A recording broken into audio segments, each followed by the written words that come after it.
Mauritanie dafa am benn waay sénégalais bu fa nekkoon yoroon otom def fa accident rey fa ay nit. mais maanaam liñ ko laaj. pour libérer ko. dafa yéeme.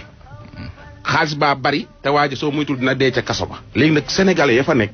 dem ba yéemu ay millions yu bari la war a fay. donc daal loi ba daal am na nu ñu ko tënkee noo xam ni soo defee accident rey nit daal am na looy fay. moom dafa rey nit ñu bari. waaw fii tamit xam nga fii ku rey benn nit rek dañ lay jàpp de wax dama la mais nag ñee yamuñu ci jàpp dañ koy jàpp ba pare amande ko. am luñ koy laaj déglul waa ji.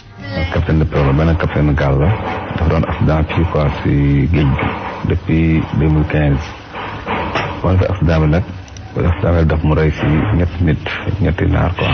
mais naa yi dañ laaj bi xam nga fii boo rey ni tey loo ko da ngay fay diya quoi boo di benn jugement bi dañ ko doon fay ku nekk 3 millions 500 ouguiya donc mu nekk ay 12 millions ouguiya ça doit faire autour de 20 millions de francs CFA. mais maa ngi négocier point ba léegi finalement vraiment bu ñu amee ku nekk 1 million 500 dañ koy bàyyi quoi. c'est-à-dire bu wane la 5 millions mooy kii quoi mooy 9 millions de francs CFA.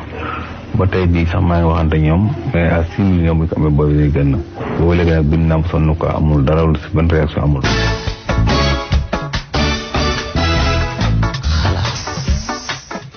doy na waar loolu moom. parce que loi réew jàmbur de daa neexut a commenté. mais. comme ñoom loolu mooy seen loi. yàlla def na loi bi dal na ci kawam. na jéem a appliquer li ñu wax rek. waaw parce que waa ji am. parce que ñaar mën a am soit nga fay wala nga tëdd peine bi.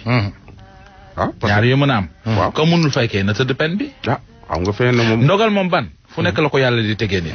yàlla ko bàyyi ba mu dem gànnaar. mu teg ko ndogal la foofu. ñetti naar de la fa rey. bakkan dafa fort de nag tamit. waaw lool. accident la aussi ñoom reconnaître nañu homicide involontaire la. maanaam tay rey gi tayu ko. waaw léegi mais loi réew moom loi réew la rek baan. mais problème bi mooy. boo nee sama kër daal midi la ñuy añ. waaw. ku fa ñëw 13h bu añul bu mu la mere. yéeme na de. loolu la de doy na waar trop nag mais dafa compliqué. waaw Ndulo. mel na mi dañoo jàpp ay sàcc yu bare bari yu doon sàcc nag yu bare bari doon ko rawale. ñu def enquête ba kar gaay ba jàpp leen. ay nag yu bare. acca nañ jóg. gendarmerie Ndulo. Pape Abdoulaye Der. Der waaw. Der. waaw mu ne naa ko waxal ku ci topp.